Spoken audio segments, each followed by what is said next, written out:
자, 오늘 주제가 예고해드린 대로 대상포진입니다. 네. 이게 특히 일교차가 심한 계절에 많이 발생하곤 한다고 하는데 네.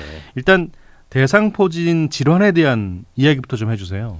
글자부터 설명을 드리면 예. 한문이라 좀 어렵지만 예. 대상, 띠 모양이란 뜻입니다. 아. 저희가 혁대라고 하죠. 예, 예. 그때 쓰는 대자인데 아. 띠 모양의 포진이다.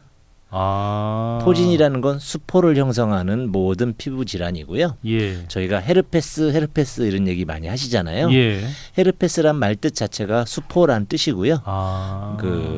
그런 헤르페스 바이러스에 의해서 발생되는 띠 모양의 피부병인데 수두에 걸렸던 분들이 이제 나중에 신경절에 잠복해 있던 바이러스가 이 환절기 이제 그 온도가 좀 떨어지고 피로하고 스트레스 많이 받고 하셨던 분들에게 면역력이 떨어진 틈을 이용해서 파고 나오는 이제 그런 피부 질환이라고 보시면 됩니다. 자, 그러면 원인에 대한 궁금증을 좀 풀어주셔야 되겠는데 1467번님께서 제가 묻고 싶은 거를 딱 직관적으로 물어주셨어요. 네. 대상포진 왜 생기는 겁니까? 뭘 조심해야 안 걸리나요? 그러셨어요.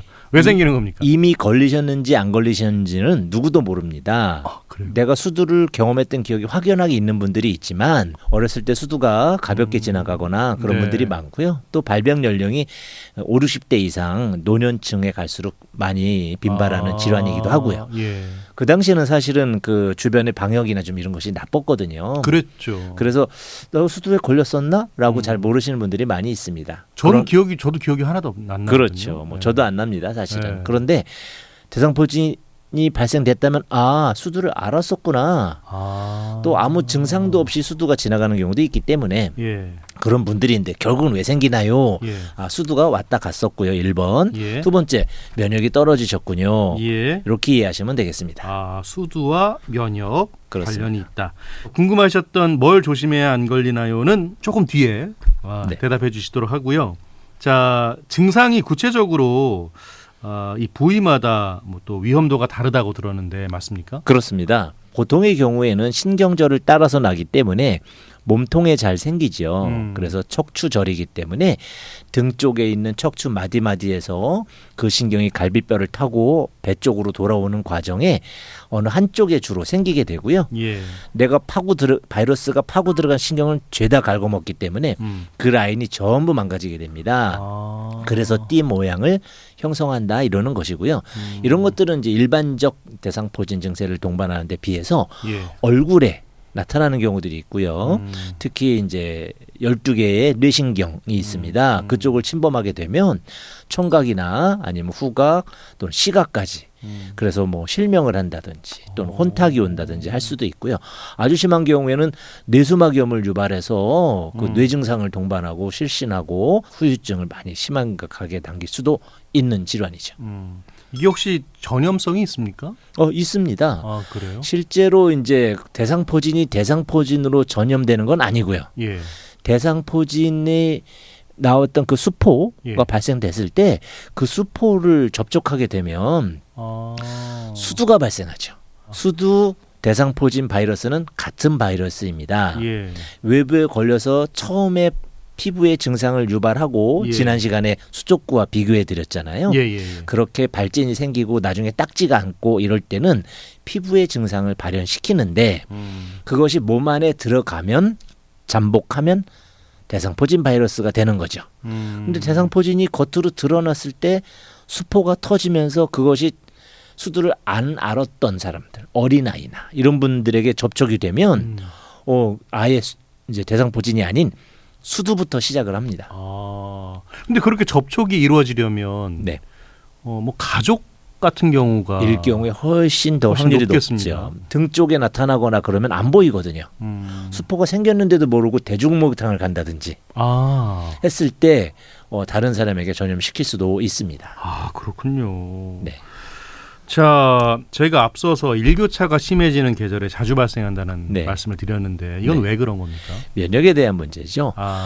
온도 사람들이 어느 시기에 어느 지역에 살을 때 그 지역의 온도에 적응을 하고 에스키모인은 추운 곳에서 또 적도에서는 이제 아프리카 사람들이 이렇게 적응해서 살듯이 예. 내 온도에 적응을 해서 살게 되면 면역이 안정 상태에 있습니다. 예. 그런데 온도의 변화가 급격히 나타나게 되면 미처 몸이 그 온도 변화에 적응하지 못할 시기에 백혈구의 활동력이 떨어지게 되는 거죠.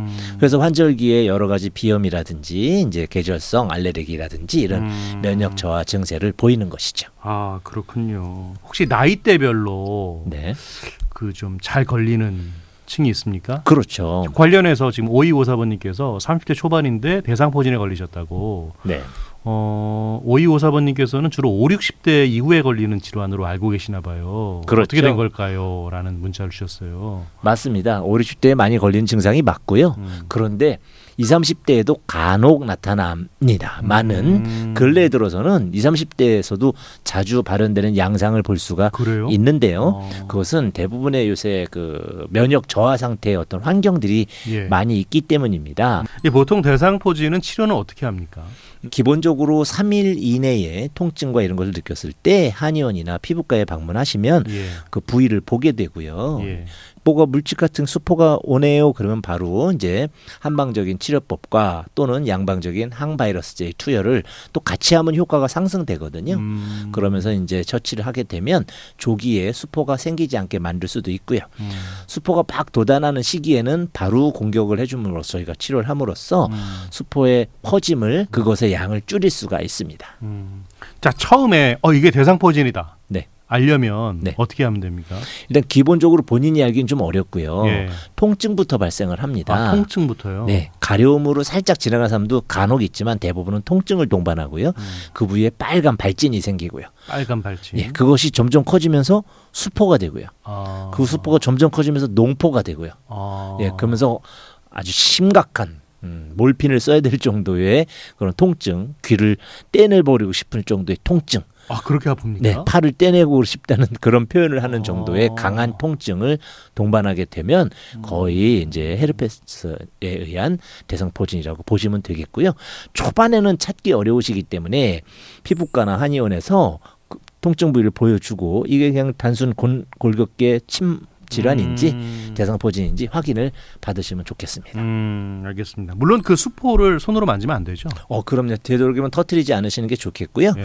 자, 그러면 관련해서 6619번님께서 또 문자 주셨는데요. 작년 퇴직하고 나니까 피곤은 잦은 것 같고 아내는 갱년기 때문에 힘들어하신다고 네. 아내분께서 이 대상포진 예방 주사는 몇 번 맞아야 하나요? 이런 질문을 주셨어요. 보통 이제 50대 전에는 권장하지 않고요. 예. 50대 지나서 내지는 60대 정도에 단 1회면 충분합니다. 한 차례만 마시면 됩니까? 그렇습니다. 그런데 이제 우리가 흔히 얘기하는 일종의 생백신이기 때문에 예. 확률이 아주 높지는 않아서 한 50% 정도라고 합니다. 결국은 10명이 예방접종을 해도 5명은 걸린다는 거죠. 100% 예방되는 건 아니군요. 그렇죠. 50%라면 사실은 굉장히 많이 떨어지는 거죠. 그러네요. 저희가 코로나 때문에 이제 백신에 대한 전문 지식들이 많아지셨잖아요. 맞아요. 예, 그런데 50%라면 너무 떨어지기 때문에 그러네요. 굳이 안 맞고 지나가시는 분들도 많이 계시고요. 1, 20만 원 정도 하니까 예. 한번 맞아놓고 나중에 걸리면 그냥 한의원이나 피부과에 가서 치료하고 이렇게 하시는 분들도 많이 계시죠. 대상포진을 예방할 수 있는 방법은 일단은 면역. 청결, 면역 그렇습니다. 이렇게 정리가 될 것 같아요. 그렇습니다. 면역에 가장 영향을 많이 주는 것은 피로죠. 피로. 예, 그리고 스트레스입니다. 그리고 이제 그 영양 아까 말씀드린 불균형. 또 포함이 됩니다. 그래서 음식 관계 잘 조절하시고 면역 올릴 수 있는 저희가 면역에 좋은 음식 이런 말 많이 하잖아요. 많이 하죠. 코로나 때문에 더 많이 하게 된 것 같아요. 네. 어떤 질환이든 검색했는데 면역에 좋은 음식이라고 단서가 붙으면 네. 그냥 다 한약이라고 생각하시면 됩니다. 아 그래요? 예, 면역에 좋은 음식의 네. 약 버전, 상위 버전이 한약이기 때문에 아. 네, 그쪽은 있죠. 그런데 이제 비싼 돈을 들여서 한약을 먹거나 그러기 전에 스스로 여러 가지 음식들, 호도라든지 기타 많이 있습니다. 그런 음식들을 복용해서 미리미리 충족시켜 놓고 수면 취하고 스트레스 안 받고 이렇게 하신다면 예방에 아주 큰 도움이 되죠. 저희 시아버지가 술을 굉장히 좋아하신다고 몇 달 전에 대상포진 초기 증상이었는데 하시는 말씀이 대상포진 질환은 알코올로 소독하면 된다나 뭐라나 이런 소리를 하셨다고. 네. 이런 얘기는 저도 주변에서 많이 들었던 것 같아요. 어떤 질병도 다 알코올로 소독하면 된다. 네. 이렇게 약간 맹신하는 분들이 있어요. 네. 여기에 대한 의견을 좀 주신다면요. 뭐 저 대상포진이 위장에 생긴다면은 일견 그럴까라고 의심해 볼 수 있겠지만 이건 예. 피부에 있는 것이고요. 예. 또 대상포진을 알코올로 소독한다고 해서 치료가 되는 것은 아닙니다. 알겠습니다. 네.